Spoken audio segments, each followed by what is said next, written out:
Hi hello याच्यात दिसतंय सगळं.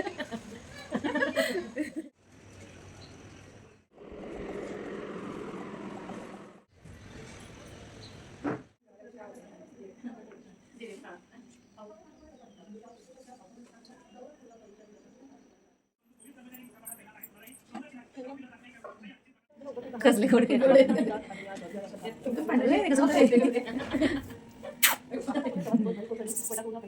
नमस्कार, मी नीता देव. बार्शी टुडे यूट्यूब चॅनलमध्ये आपणा सर्वांचं हार्दिक स्वागत. प्रत्येक स्त्रीला काही ना काहीतरी करावं वाटतं आणि हे इतकं चांगलं असतं की मला तरी असं बार्शी टुडेच्या वतीने सगळ्या स्त्रियांना सांगावं असं वाटतंय की आपण आपल्या आयुष्यामध्ये जेव्हा एक सजीव म्हणून जन्म घेतो तेव्हा प्रत्येकाने आपल्या पोटाची तयारी आपण केली पाहिजे, हो ना. जशी इथे छान ग्रीन झाडं आहेत आणि ती स्वतःचं अन्न स्वतः तयार करतात, तसंच आपल्या पोटापुरतं का होईना स्वतःने कमवलं पाहिजे. अगदी सायकल चालवल्यापासून ते विमानापर्यंत सगळ्या स्त्रिया भरारी घेतात आणि ते फक्त घडलं आहे क्रांती ज्योती सावित्रीबाई फुले आणि क्रांतीसूर्य ज्योतिबा फुले या दाम्पत्यामुळे आम्ही सगळे शिकू शकलेलो आहोत. तर असेच प्रत्येक क्षेत्रात वेगवेगळ्या उद्योगांमध्ये काम करत असताना असा ड्रेपरीचा छान व्यवसाय सुरू केलेला आहे ज्यांनी, आगवणीताईंनी. तर त्यांचं नाव बार्शी शहरामध्ये सगळीकडे प्रसिद्ध आहे. फक्त बार्शीतच नाही आहे तर प्रत्येक तालुक्यामध्ये आणि सोलापूर जिल्ह्याच्याही बाहेर असं त्यांचं नाव झालेलं आहे. तर एकूणच त्यांच्या या कार्याचा आढावा घेणारी, कारण की नृत्य किंवा अभिनय अशा क्षेत्रामध्ये तुमचं ड्रेपरी पाहिली जाते आणि ते जितकं छान असेल तितकं तुम्ही उठावदार तुमची कला सादर करू शकता. यासाठीच या व्यवसायाची सुरुवात कशी झाली, त्यानंतर त्यांना काही टप्पे आलेले आहेत का, कारण संघर्ष हा प्रत्येक स्त्रीला स्वयंपाकापासून ते अगदी नोकरीपर्यंत सगळ्यांना करावा लागतो. तर असाच संघर्ष त्यांच्या आयुष्यातही झाला आहे आणि अशी यशाची शिखरं चढत असताना काय काय अनुभव आहे याचा आपण अनुभव घेणार आहोत आणि आढावा घेणार आहोत. बार्शी टुडे यूट्यूब चॅनलमध्ये आपलं खूप स्वागत आहे. तर असं छान उद्योग सुरू केलेला आहे तुम्ही खरं तर ड्रेपरीचा. तुमच्याबरोबर माझी मैत्रीण पण आहे अर्चना. आणि असं हे सगळं व्यवसाय करत असताना सुरुवातीचं म्हणजे तुमचं कौटुंबिक पार्श्वभूमी म्हणजे जसं माहेर सासर हे सगळं स्थळ सांगा. सुरुवातीला संघर्षामध्ये कसं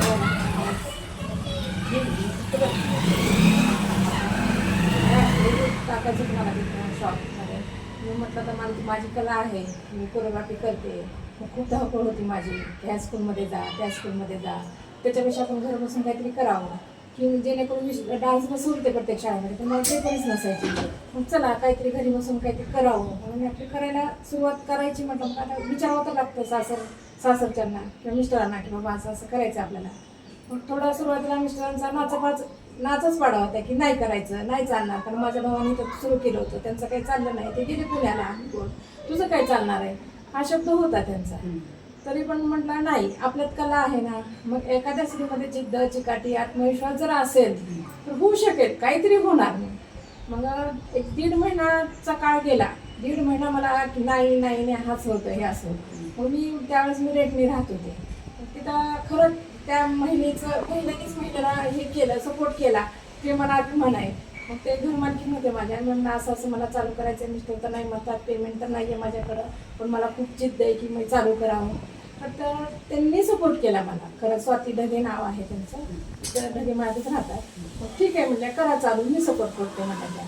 मग माहीत नाही देवाची बुद्धी, त्यांना त्या म्हणलं की ठीक आहे मी आहे ना सोबत, चला करू. मग त्यांनी जवळजवळ मला सुरुवातीला त्यांनी पेमेंट दिलं, जवळजवळ ₹1,00,000 दिलं. त्या ₹1,00,000 मी हे जे उभं केलं ते खरंच त्यांचं, मी अजूनही शेवटपर्यंत त्यांचंच नाव घेईन.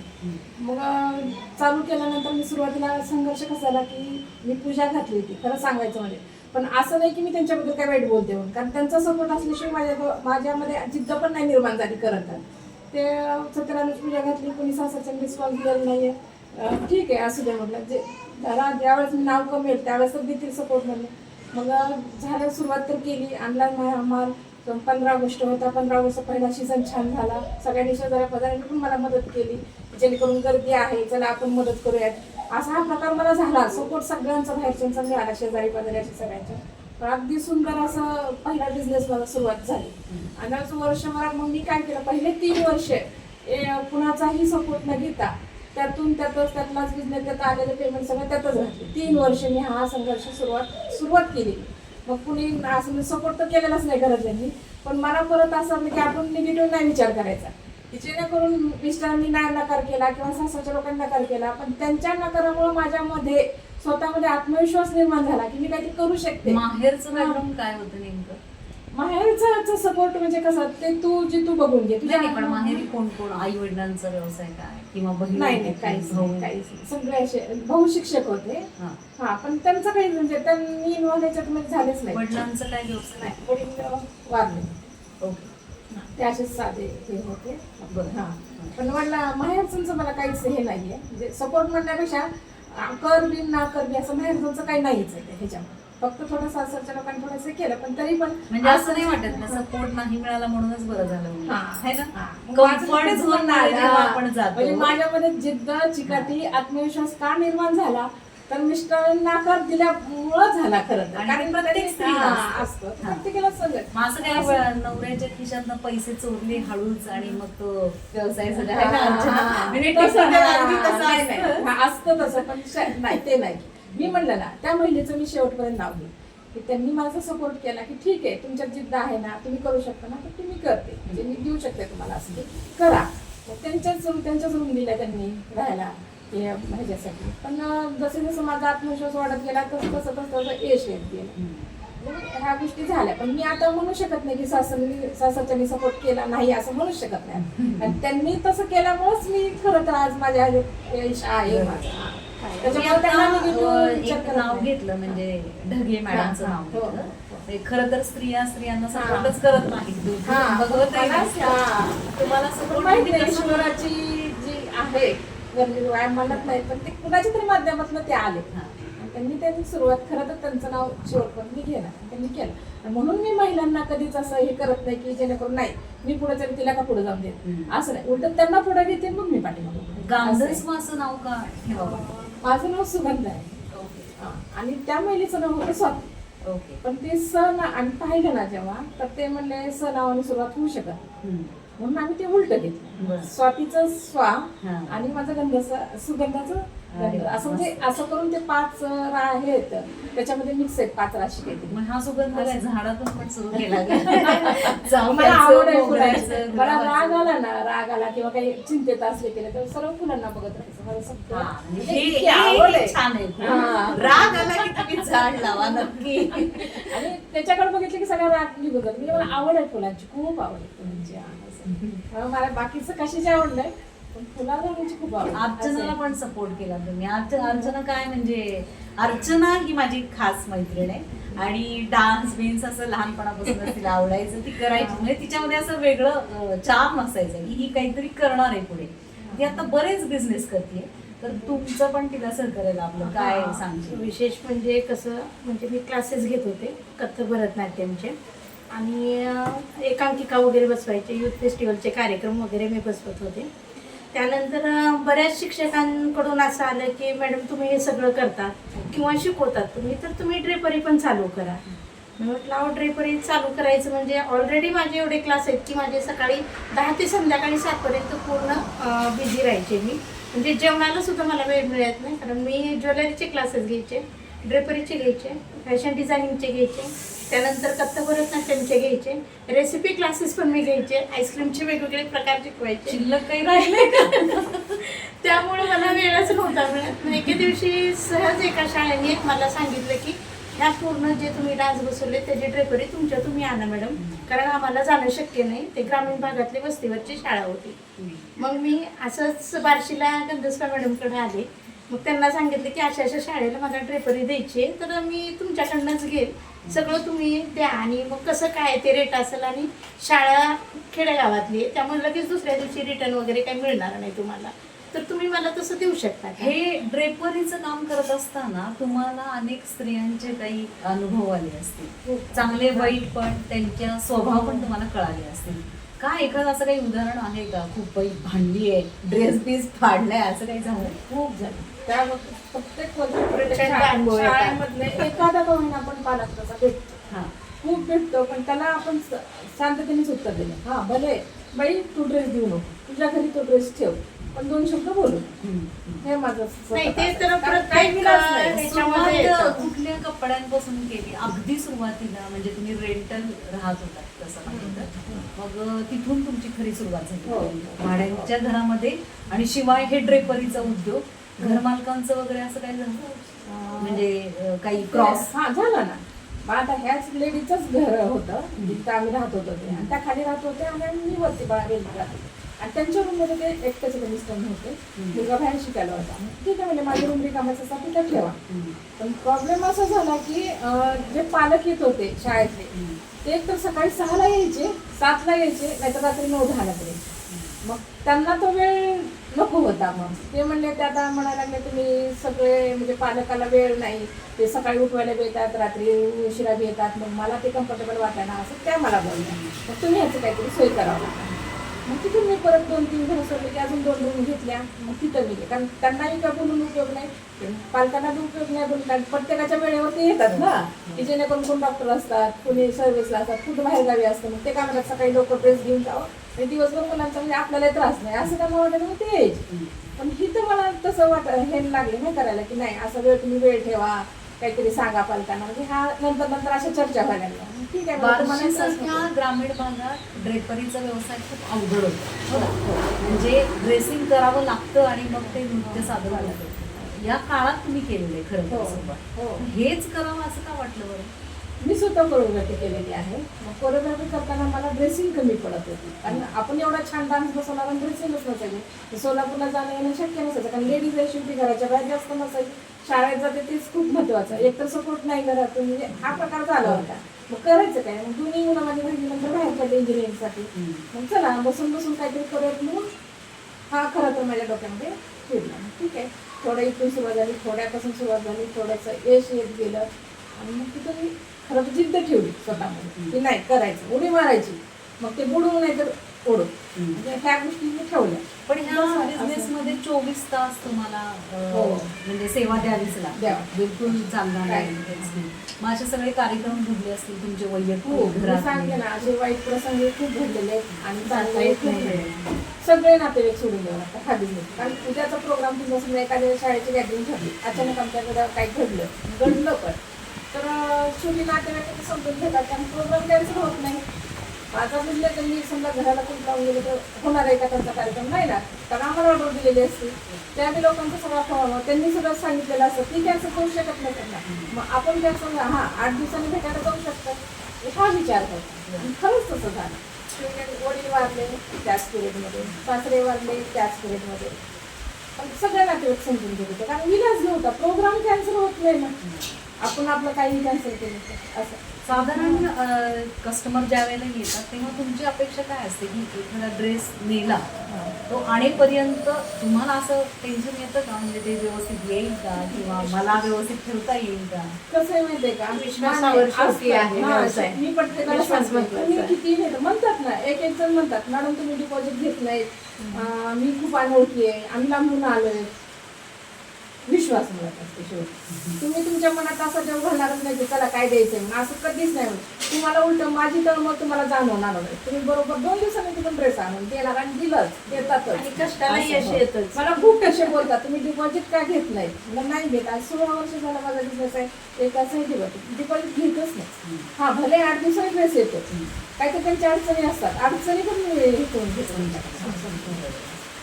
स्वतःचे पेशन्स कसे नीट ठेवले, म्हणजे हे सगळं व्यवसाय करताना, त्या घड्या घालताना, ते धुणं धुताना, सुरुवातीला काही बायका नसतील, तुम्ही स्वतः केलं असेल काही गोष्टी, तर मग व्यवसाय म्हणले की फार पेशन्स ठेवावे लागतात. मग ते कसं हँडल किती केलं? फक्त- घर, हा, नवरा सगळं साथ नाही, सासर नाही, माहेर नाही, कोणाची साथ कशी नाही. कुणाची साथ नव्हती. तरी माहित नाही मला ईश्वराची साथ होती आहे आणि शेवटपर्यंत राहणार. रास हा. वाटते तुमची? राजकुंभर असेल तरी शांत आहे. कुंभ राशीचे मेजॉरिटी शांत आहे. निगेटिव्ह विचार कधी केलेला नाही, सतत पॉझिटिव्ह विचार करते. त्याच्यामुळे हे पॉझिटिव्ह होत गेल्या गोष्टी करत आहे. आणि परत आता तर काय नंतर ते 10 वर्षानंतर मग समाजकार्यात दिसले की समाजकार्य करायचं आहे. मग समाजकार्य काय करायचं तर असंच महिला आपल्या सगळ्या महिला ज्या असतात त्यांच्यात कला असतील पण त्या बाहेरच निघत नाही. मग त्यासाठी मी बाहेर पडले आणि त्या महिलांना पण बाहेर काढलं, जेणेकरून थोडंसं सपोर्ट दोन शब्द हे करायचं, सांगायचं समजून की नाही असं नाही, असं केल्यानंतर असं माझा अनुभव स्वतःचा सांगायचं. मग त्या महिलांना समोरचं थोडं बळ यायचं, ठीक आहे आम्ही पण असं करू, म्हणजे ह्या गोष्टी होतात. साधारण कोरोनाच्या पिरियडमध्ये बराच काळ गेला असं वाटतं. म्हणजे सुरुवात झाली त्यावेळेला असं डिप्रेशन आलं, बंद करावा, हे काय करावं नेमकं, कोणाला द्यावं का विकावं का, असं काही विचार मला आला? म्हणालेला की नाही आता बंद करणार आहे, तुला देणार आहे. बरं का? तो 3 वर्ष काय मुलीचं लग्न झालं, कोरोना आला. मग आता मुलीच्या लग्नाला भरमसाठ्या दुकानाचा जेव्हा खर्च केला मी, ठीक आहे आपलं चालतंय, आता सीझन चालू आहे, लेकराची हौस होती, आपल्या हौस झाले म्हणून मुलांची हौस करावी म्हणून त्या ठिकाणी गेली तिची हौस. पण कोरोना म्हणजे 1 वर्ष काही नाही वाटलं मला की ठीक आहे असू दे, मला आराम झाला, खूप पळापळ झाली, दगदग झाली, असू द्या. पण दुसऱ्या वर्षीपासून मात्र मग मला दवाखाना गाठावा लागला. डिप्रेशनमध्ये झोपच येत नव्हती, 3 वाजे तरी झोप येत नव्हती, असं रडायची येते तुमची का झोप येत नाही मला. मी गेले डॉक्टरला, वगैरे डॉक्टरकडे गेले की असं असं आहे. मला लहानपण डॉक्टर म्हणले नाही तुम्हाला BP शुगरचा चेक करावं लागेल, असं झालं तर मी काहीच सांगू शकत नव्हते मी काय झाले नेमकं कशाला. मग चौधरी डॉक्टर म्हणलं तुम्हाला झोपीच्या गोळ्या देतो, झोपीच्या गोळ्या काय पहिलं वगैरे असं नाही, म्हणजे शांत तुम्हाला काही होणार. त्यांनी झोपीच्या गोळ्या चालू केल्या, पण त्यांनी एवढं बोलले मला, काउन्सिलिंग केलं त्यांनी की म्हणजे झोपीच्या का देतोय मी, फक्त तुम्हाला एक 8-10 दिवसासाठी तुमचा माल काही टिकणार नाही, आज नाही, आज नवदा प्रोग्राम चालू होणार, शाळा स्कूल चालू होणार, चालूच होणार म्हणजे तुमचं, त्याच्यामुळे तुम्ही टेन्शनमध्ये येऊ नका. त्या खाल्ल्या मी 8-10 दिवस गोळ्या खाल्ल्या, पण नंतर कसं झाले, परत 3रं वर्ष संपून गेल्यानंतर मग माझा मुलगा तर होता थोडा समंजस, तो म्हणला अगं मग मी नको काळजी करू, आहे आम्ही त्यात कोरोना झाला मला. पण तोही मला आपल्या भोपलकर डॉक्टर मॅडम त्यांनी मला थोडंसं काउन्सिलिंग करून म्हणजे चल काय होत नाही का, पोळ्या शांत बसले, त्यांनी मला थोडं काउन्सिलिंग केलं. म्हणजे ह्या सगळ्या गोष्टीतनं मला सपोर्ट मिळाला आणि अगदी छान मग दुकान चालू झालं माझं, हे प्रोग्राम चालू झाले. तिथून मी मग पण विचार कधी आला नाही की हे दुकानात निगेटिव्ह विचारच केला नाही, एवढं याला केलं की नाही काहीतरी होईल, काहीतरी करू, किंवा फक्त त्या 2 मुलांकडे बघून. आणि मुलाचं माझं सुरळीत व्हायचं होतं ना, चालू व्हायचं होतं, त्याच्यामुळे मी त्या मुलाची जिद्द बघून ते मुला आपण जर डगमगलो तर मुलगा डगमगलो हे मला माहिती होतं. त्याच्यामुळे त्या मुलासाठी पॅटर्नचे ड्रेस आहेत तुमच्याकडे? माझ्याकडे सगळं दांडियाचे ड्रेस आहे, ते अगदी इतका स्टॉक आहे की जेणेकरून पूर्ण सोलापूर जिल्हा आला तरी माझ्याकडे स्टॉक फिक्स आहे. काय रेट आहेत, म्हणजे रेंट किती आहे, डिपॉझिट देतात का असं म्हणजे रेंट देऊनच फक्त घेतो आपण, कसं करू? डिपॉझिट नाही घेतलेलं, कारण घेतही नाही, मला त्यावेळेस माहित नव्हतं की डिपॉझिट घेतात वगैरे असं. म्हणजे ज्यावेळेस मी सुरुवात केली तशी नंतर एखादा पुण्याहून पालक इकडे आले, समजा इथं बदली झाली त्यांची, ते म्हणा तुम्ही डिपॉझिट देऊ का, नाही घेत आम्ही. मग त्यांना वाटायचं कसं काय घेत नाहीत, तर मग आता ते म्हणत नव्हते मी की जेणेकरून ते मला माहित नाही वगैरे असं. ठीक आहे म्हणा, मी विश्वासावर चालू केले म्हटलं हे बिझनेस, विश्वासानेच येणार. आणि असं कधी झालं नाही बरं का, 16 वर्ष झालं बिझनेसला, पण कधी कुणी दिले नाही, कुणाकडे काय राहिले की असं आहे. म्हणजे कधी कुणाच्या कुठल्याही शाळेत असं झालेलं नाही. जरी राहिलं चुकून माझ्याकडनं, आता खूप गर्दी असते मग माझ्या लिस्टमध्ये चेक करण्यात जरा फरक पडतो, पण ते स्कूल जे असते ना त्यांना वाटतं की आपल्याला सारखं जायचंय तिथं, मग ते देतात आणून की बाबा तुमचा असा ड्रेस राहिलाय की असं एवढं राहिले, ते आणून देतात स्कूल. त्याच्यामुळे त्या विश्वासावर मी आतापर्यंत चालू ठेवलं, नको डिपॉझिट घ्यायला. आणि कसं आहे इथं बार्शीमध्ये व्यवहार हा म्हणजे काही एवढं नेमकं माहित नसते, म्हणजे ग्रामीण भाग पडतो, आपल्याला सगळ्याच बाजू समजून घ्याव्या लागतात, जेणेकरून ते म्हणतात की मी आता माझ्याकडे एवढेच पैसे आहेत, मी एवढे देऊ शकत नाही, म्हणजे असे म्हणणारे पण भरपूर आहेत. आणि आता पुण्यामध्ये कसं इन्कम जास्त असते त्यांची, तसं आपल्याकडे नाही, ग्रामीण भाग असल्यामुळे आपल्याला तेवढी बाजू मला समजून घ्यावीच लागते. त्यामुळे मी कुणाचं डिपॉझिट आतापर्यंत घेतलं नाही आणि घेणारही नाही. हा बिझनेस मी विश्वासावर चालू केलाय ना, तर विश्वासावर ठेवणार मी शेवटपर्यंत असं. आणि आता तर काय समाजकार्य असल्यामुळं एवढं काही मी असं ह्याच्यात जाणार नाही की जेणेकरून ठीक आहे. आता माझ्या कामगार आहेत, जवळ 4-5 कामगार आहेत, तर त्यांचं पोट कसं भरायचं हा फक्त मी विचार करते. तर माझं स्वतःचं काही नाही, माझं सगळं व्यवस्थित सगळं चालू झाले की जेणेकरून आता कामगारांसाठी मी बिझनेस ठेवणार शेवटपर्यंत. हा बिझनेस मध्ये खरंच प्रॉफिट लॉस असं दोन्ही बिझनेस मध्ये असतंच होतो. पण समजा जर नवीन कुणाला बिझनेस सुरू करायचा असेल तर काय प्रॉफिटेबल आहे हा बिझनेस, कसं आहे नेमकं? शक्यतो आहे, इन्व्हेस्टमेंट करावं लागते, पण कोणी कोणी करत नाहीये त्याच्यामध्ये. त्यांना खूप दिसतं, ते नाहीये ना, आत्मविश्वास नसतो हा चालतोय का, हा दिसती माझ्याकडे गर्दी खूप आहे, पण त्याच्या आतमध्ये काय काय चालू आहे, किती चुकावं लागतं किती, हे त्यांना अजून अभ्यास नसतो. हा म्हणजे अशा ह्याने करून बरेच वर्षामध्ये चालू केले. नाही खूप गर्दी आहे, खूप आहे, ह्याच्यामध्ये खूप मिळते. पण जेव्हा ते 1 वर्ष चालून बघतो तो दुकानदार, तेव्हा कळतं की नाही याच्यामध्ये बरंच आहे, ते बंद ठेवतात परत. म्हणजे असं, पण माझ्या विश्वास असल्यामुळे मी चालू ठेवलाय. म्हणजे असं कधी पाठीमागं बघितलंच नाही बिझनेसला असं.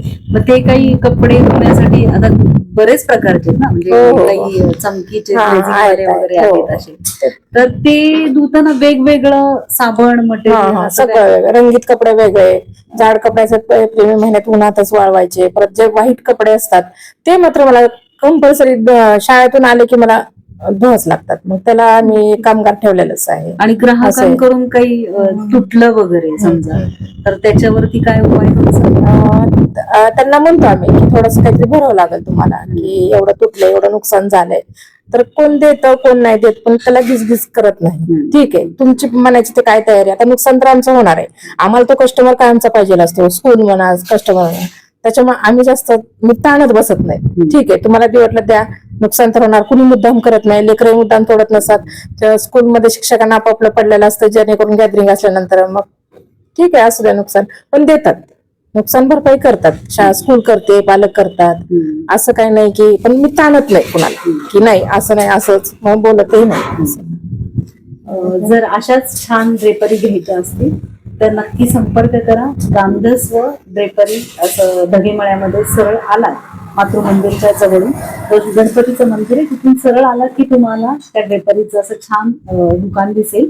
आणि मेन म्हणजे तिथे अशी छान ग्रीनरी आहे, झाडी आहे, तिथे सुगंध येतोय आणि मग सुगंधातही भेटतात. हे पण वैशिष्ट्य आहे रामदासवाचं. तर साधारण किती शाळा आहेत आता तुमच्याकडे, म्हणजे आता ड्रेपरीसाठी? मोजता येणार नाही इतके आहेत. म्हणजे फक्त बार्शी तालुका, सोलापूर जिल्हा, आणि या सोलापूर जिल्ह्यामध्ये 2-4 ड्रेपरवाले मी लेडीज तयार केलेत अशा, की जेणेकरून तुम्ही करा, काहीतरी करा. मग काही ओळखीने झालेत, काही अशा जेणेकरून त्यांना उतरायचंय पण त्यांना घरचा सपोर्ट नाही, मग त्यांना समजून काउन्सिलिंग करून की बाबा मी आहे, तुम्ही इतरांचा विचार करू नका, कारण मी त्यातूनच गेलेले आहे. पण ह्याच्यामध्ये काय आहे, फक्त स्वतःमध्ये 5 गुण ठेवा, जिद्द, चिकाटी, आत्मविश्वास. हे जर आपल्याजवळ असला ना तर ते कुठल्याही क्षेत्रात पुढे जाते. ह्या गोष्टी त्या लेडीजला सांगितल्या का, त्याबरोबर मग माझं म्हणतात तुम्ही एवढ्या ह्याने झाल्यानंतर मग आमच्यात तर किती आहे, त्यांना तर हे होतं, जरा मनामध्ये उत्साह निर्माण होतो, मग त्या करतात. असे माझं वाशीला एक चालू आहे, वैराग मध्ये एक चालू आहे, धाराशिव मध्ये, आणि ह्या पर्यंत काहीतरी इथंच आहेत. हा, त्यांना सपोर्ट माझा राहतो. मग सगळ्या लेडीजच आहे, आणि सगळ्या लेडीजला ठीक आहे, तुमची अडचण आहे मी असं करते, माझी अडचण आहे तुम्ही असं करा, म्हणजे एकमेकीला आम्ही सपोर्ट एकमेकीने करतो, आणि माझा माल तिथपर्यंत जातो. असं इंदापूर झालं, घिसघिस नसती. म्हणजे तुमच्याकडून शिकावं की एका स्त्रीने एका स्त्रीला मदत कशी करावी ते, असं तुम्ही पण सगळे शिका. तर 16 वर्ष झाली का साधारण 16 वर्ष. 16 वर्षामध्ये काही महिलांचे प्रसंग, म्हणजे आता एखादी महिला पार्लर मध्ये गेली तरी पण ती दुःख व्यक्त करते, एखादी महिला ड्रेपरी घ्यायला आल्यानंतर असं काही दुःख व्यक्त केले, असे काही अनुभव तुम्हाला आहेत की ती घरचं सांगते आणि मग तुम्ही काहीतरी तिच्यावरती सोल्युशन काढता, आणि मग तुम्हाला सपोर्ट ज्यांनी केला नाहीये ते हिच्यापेक्षा मी बरी, असं कधी जाणवलं? खूप जणांमध्ये जाणवलं. आता वाशीमध्ये ज्यांनी चालू केले त्यांनी 1-2 वर्ष झालं चालू आहे त्यांचं वाशीचं. मग त्या परवा माझ्याकडे आल्या होत्या, मग त्या सांगत होत्या की मी म्हटलं ठीक आहे, मला आपण असं करू. ते भेटायला आल्या मला की बाबा तुम्ही खूपच असं, म्हणजे बोलण्यातूनच असं वाटतं की तुम्हाला कधी भेटावं असं समोरच्या लेडीजला वाटतं. मग त्या आल्या होत्या भेटायला. मग म्हटलं तुमच्याकडं मग कसं आहे सपोर्ट, तर त्या मला काय म्हटलं माहितीये का, खूप मोठं मॉल आहे माझं, मिस्टरांचं, शेती आहे एवढी मोठी, मग हा बिझनेस म्हणलं तुमचा खूप वाढेल. म्हणलं मी असं म्हणलं की बाबा माझ्या जेव्हा अनुभव घेतला ना, कारण मी त्यातच टाकलं होतं, मला कुणा सपोर्ट नव्हता. म्हणलं तुम्हाला तर खूप छान सपोर्ट आहे, मग खूप बिझनेस मध्ये तुम्ही इन्व्हेस्टमेंट करू शकता. चुकीचं समजतंय म्हणलं, 1 रुपये मला मदत नाही. जेणेकरून ते म्हणले की तुला करायचंय ना तू करत राहा, म्हणजे असा त्यांचा सपोर्ट असल्यावर मी हादरले. म्हणलं मग आपण किती म्हणजे तो एक मोठा अनुभव झाला मला. म्हणजे इतका आनंद झाला की बाबा ठीक आहे, म्हणजे तुम्हाला खूप मोठा सपोर्ट आहे, म्हणजे पेमेंटच्या हिशोबाने. पण बिलकुल त्यांना सपोर्ट नव्हता. मग त्याच्यावरूनच वाटलं की नाही, आपण खूप म्हणजे ह्याच्यातनं हे केलेलं आहे. मग त्यांना परत मी सांगितलं की ठीक आहे, नका अपेक्षा ठेवू, मी आहे ना, माझ्याकडनं माल लिहा तुम्ही आणि तुमचं पुढे चालू ठेवा. असा एखादा असं. चांगला अनुभव आहे का की खूप त्या म्हणजे कस्टमर कडून खूप सॅटिस्फॅक्शन, एखादी स्त्री आपल्याला खूप पॉझिटिव्ह काहीतरी सांगून जाते, तर असा पण काही अनुभव आलाय का तुम्हाला?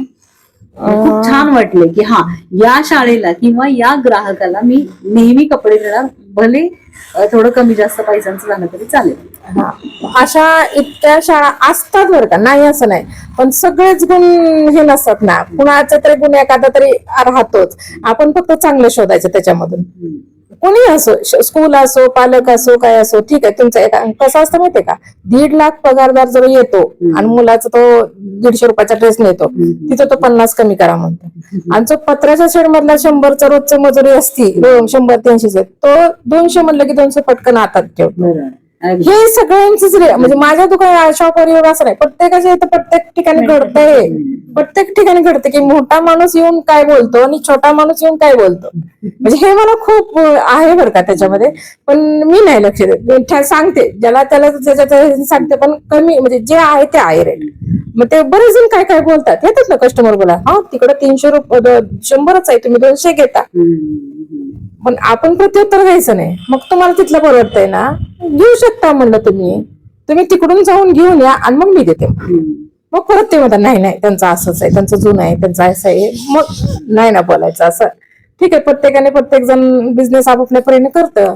जास्त मी जास्त हे करत नाही. परवा ते एक अशी केस घडली, सकाळी सकाळी लेडीज आली, मग माझ्या मुलीला भाजीपाला द्यायचा होता. मग म्हणलं तर एवढ्या 8 वाजता कोण येणार आहे सकाळ सकाळी, मी आपली भाजी आणायला गेले. तितक्यात एक जोडपं आलं, त्याच्या मुलीला ड्रेस पाहिजे होता. मग मिस्टर होते घरी. मिस्टर काय म्हणले, ती भाजी आणायला गेली अशी म्हणून. ती लेडीज डेंजर होती. मग ठीक आहे म्हणजे भाजी आणायला परत आली. मी म्हणलं, मग मिस्टरने इतकी बोलली तिनं रोडला उभारून, नाही भाजीच काही महत्वाची असते का, कस्टमर महत्वाचं नसतं का, ह्या गोष्टी झाल्या मिस्टरांच्या आणि त्यांच्या. मग मला आल्यानंतर म्हणलं का असं लेडीज बोलली. म्हणलं ठीक आहे, बोलू दे, येऊ द्या. मग तिनं परत रिटर्न आली. मग आता गरज कोणाला, त्यांना. ते रिटर्न आले ना, त्यांना ड्रेस नाही. मग मी म्हटलं मॅडम, म्हणलं मी भाजी आणायला, ती मी कधी जात नाही म्हटलं, फक्त आज अर्जंट मुलीकडे चालले, मग मी भाजी द्यायला आणायला गेले होते. मग तिथून तिने इतकं वाईट बोलली नाही अशी की मला अक्षरशः डोळ्यातलं पण टपटप येत होत की ही पद्धत झाली का, तुमचं प्रोफेशनलच दुकान नाहीये असं होतं. समजे खूप वाईट, म्हणजे खालच्या दर्जाचं असं बोलत गेली. मी प्रत्युत्तर दिलं नाही. ठीक आहे बाई, तुझ्यापर्यंत. मग मी त्यावेळेस काय म्हणू शकले असते, मला गरज होती का, नव्हती. मला एक कस्टमर नाही आलं तरी चालते, मी म्हणले असते की तुझ्या मुलाला ड्रेस देत नाही, तुम्ही जाऊ शकता, म्हणले असते की नाही. तिची तेवढी बोलणी खाल्ली मी, आणि घे ड्रेस, तुझ्याकडे बघत नाही त्या बाळाकडे बघते. म्हणून त्याला शाळेची गरज आहे, त्याला शाळेत ड्रेस सांगितलेला आहे, त्याला घेते बाई. गेली बडबड करत गेली शेवटपर्यंत. मग लोकांना म्हणजे पण मी नाही तेवढं म्हणजे मनावर घेत नाही मी तेवढं काही असं की जेणेकरून ते आपल्याला बोलतात. पण असे कस्टमर खूप भेटतात, पण ते आपलं प्रारब्ध म्हणायचं, ते भेटलं गेलं प्रारब्ध तिच्या माध्यमातून. म्हणजे असे पॉझिटिव्ह विचार आहेत म्हणजे कधी ते असं हे करत नाही. म्हणजे असे खूप झाले. मी यांचा आदर्श नक्कीच घ्यायला पाहिजे. पॉझिटिव्ह विचार कायमच कायम ठेवले पाहिजे. तर आता जसं तुम्ही भाड्याने देताय, तसं काही विक्रीचं काही आहे तुम्हाला प्लॅन? हो, आता हे जे बिझनेस वाढलेत माझे, की जेणेकरून ह्या महिला करतायत या 4 जणी, जेणेकरून वैराग मध्ये, धाराशिव मध्ये. मग त्यांना आता ते लांब लांब कुठे जाऊ शकत नाही, त्यांच्या अडचणी आहेत. तर आता मीच सुरुवात केली. मग काय काय स्कूलमध्ये कसं इंग्लिश मिडियम मध्ये नर्सरी, LKG, UKG त्यांना विकत पाहिजे असतात ड्रेस. मग ते आता मी ह्या वर्षीपासून सगळं सुरुवात केली की आपण चला आता विकत देऊयात, जेणेकरून आपल्याला त्यातलं सगळं आता समजलेलं आहे की कुठल्या शाळेला काय पाहिजे. ह्या महिला माझ्या ज्या 4 जणी सपोर्ट करतात त्या, त्यांना ब्रांचेस आता मार्गदर्शन वैराग मध्ये आहे पवार ड्रेसेस म्हणून, धाराशिव मध्ये एक आहे महालक्ष्मी म्हणून, परंड्यामध्ये आहेत, ह्या तर आलेलेच आहेत, आणि वाशी मध्ये एक जण आहेत, हा सारिका म्हणून आहेत, त्या एक करतात. हा, त्या लेडीजला सपोर्ट माझा पूर्णपणे असणार म्हणून ह्या त्यांना सांगून ठेवले मी की जेणेकरून तुम्ही निगेटिव्ह विचार करू नका. आता पडलात त्यात ना तर पडत राहायचं, मी उचलत राहील म्हणजे असं बोलले मी त्यांना. त्याच्यामुळं आता प्रत्येक ठिकाणी शक्यतो तर मी विकतच चालू ठेवले आता. हा, जे आले तेवढं लोकलचं करणार, पण विकत अशी काही घेणार. घटना घडली आहे का की एखादं फंक्शन ठरलेलं असतं, त्यांच्यात तर कुणीतरी एक्सपायर होतं, मग जसं आपण एखादं कार्य बाजूला ठेवतो तसं तुम्हाला रिटर्न करायला आलेले आहेत आणि मग तुम्ही त्याचे पैसे घेतलेले नाहीये, असं काही नाही घडलं? घेतले, नाही घेतले.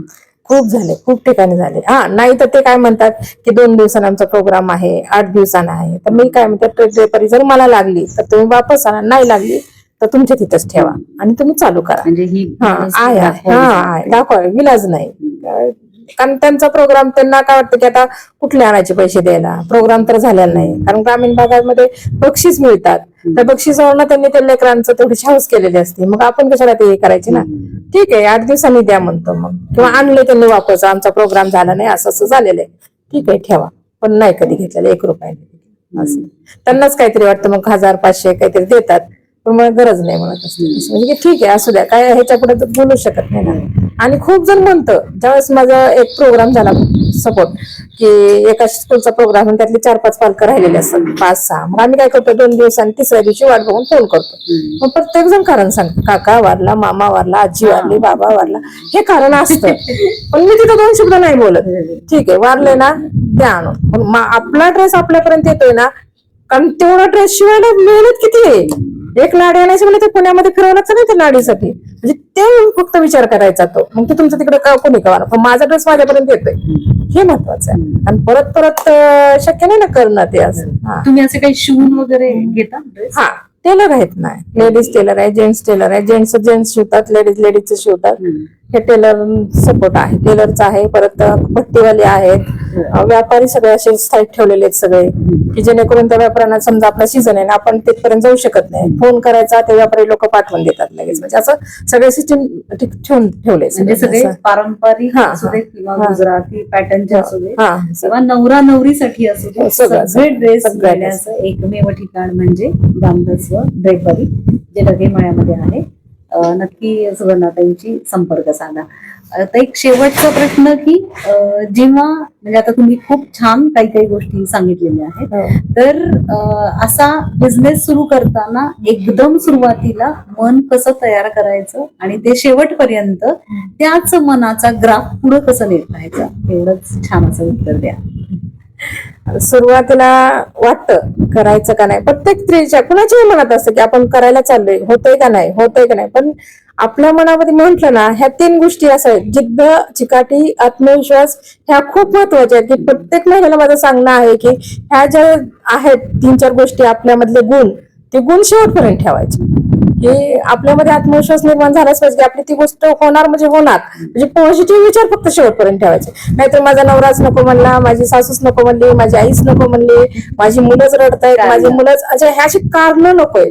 जर कारणं जर तुम्ही शेवटपर्यंत मांडली ना, तर कोणही कुठं पुढे जाऊ शकणार नाही. पण मी ह्या गोष्टी मी केल्या नाहीत की हे मी कारण कुठलं सांगितलं नाही आतापर्यंत, जेणेकरून की शेवटपर्यंत पॉझिटिव्ह विचार करत गेले. इथूनही माझा असा आहे की भले नाही माझ्यासाठी नाही की माझं संपलंय, जेणेकरून मी आता खूप हे झालेले, आता फक्त समोरचे जे कामगार आहेत, त्या लेडीज आहेत, त्यांना मी सपोर्ट करत राहणार असं. पण माझ्याबद्दल मला काहीच नकोय, कारण काय नेणार काय आपण सोबत, नेणार आहे का नाही, माणुसकी नेणार ना, ते मला फक्त महत्वाचं आहे. आता हे आपले दिव्यांग शाळा आहेत, दिव्यांग शाळांसाठी सुद्धा मी खूप मोफत ड्रेसिंग देतेही. आता थोडं कमी रेट मध्ये देते, कारण कोरोनापासून सगळ्यांचाच काळ बदललेला आहे. मग ते दिव्यांग व्यक्तींसाठी सुद्धा आता आले, समजा की असं असं आहे, मुलांची शाळा आहे, आम्हाला पाहिजे, त्यांना सपोर्ट पूर्ण असतो माझा. ते सोलापूर जिल्ह्यामध्ये सत्कार झाले मोठे मोठे, धाराशिव मध्ये झाले, इंदापूरवरनं शाळा येतात दिव्यांग शाळा सगळ्या. त्याच्यामुळे म्हणजे ओळख ह्या दृष्टिकोनाने खूप छान, म्हणजे असं सामाजिक कार्य तिथून मी सुरुवात केलं. 3 डिसेंबर त्यांचा दिवस असतो दिव्यांग शाळेचा, त्या 3 डिसेंबर पासून माझी सुरुवात होती माझ्या बिझनेसला, की जेणेकरून आता इथून पुढे आमचा सीझन चालू होतो. मग त्या विद्यार्थ्यांसाठी माझं मोफत असते. हा, त्यांनी काहीही मागू द्या, त्यांना कसली अडचण न देता मी सांगतच नाही अडचण, ठीक आहे या, असं सपोर्ट राहतो. छान सुगंध ह्या व्यवसायातून पसरत जाऊ अशी भगवंत चरणी प्रार्थना. आणि प्रत्येक स्त्रीनी लक्षात ठेवावं, जसं त्यांनी सांगितलं, जिद्द, जिकाटी आणि आत्मविश्वास हे खूप गरजेचं असतं बिझनेससाठी. आणि त्यांनी सांगितलं तसं राग आला की झाड लावा, एवढंच कर. आपल्याला जे आकडे आवडतं मोजतो तर आपण, जायचं, त्याच्याऐवजी झाड लावलं निसर्गाला दुःख सांगता येतं. कदाचित हे तुम्ही सगळी दुःख निसर्गाला हा, सांगली, सांगितलं. हे छान हो. टवटवीत सगळी फुललेली आहे. तर असाच बिझनेस जर सुरू करायचा असेल तर सुगंधाताईंचं मार्गदर्शन नक्की घ्या. आणि जर ड्रेपरीसाठी तुम्हाला यायचं असेल, आता सगळे सणवार सुरू होते, श्रावण सुरू होतं, आणि मग अशा सणवारांच्या सगळ्या फंक्शनसाठी कोणताही कार्यक्रम असो, सुगंधाताईंशी नक्की संपर्क साधा. गांधस्व ड्रेपरी, ढगेमळा, बार्शी. थँक्यू. अशाच तुमच्याही व्यवसायाच्या जाहिराती करायच्या असतील तर खाली दिलेल्या नंबरवरती संपर्क करा आणि यासाठी पाहत रहा फक्त बार्शी टुडे यूट्यूब चॅनल.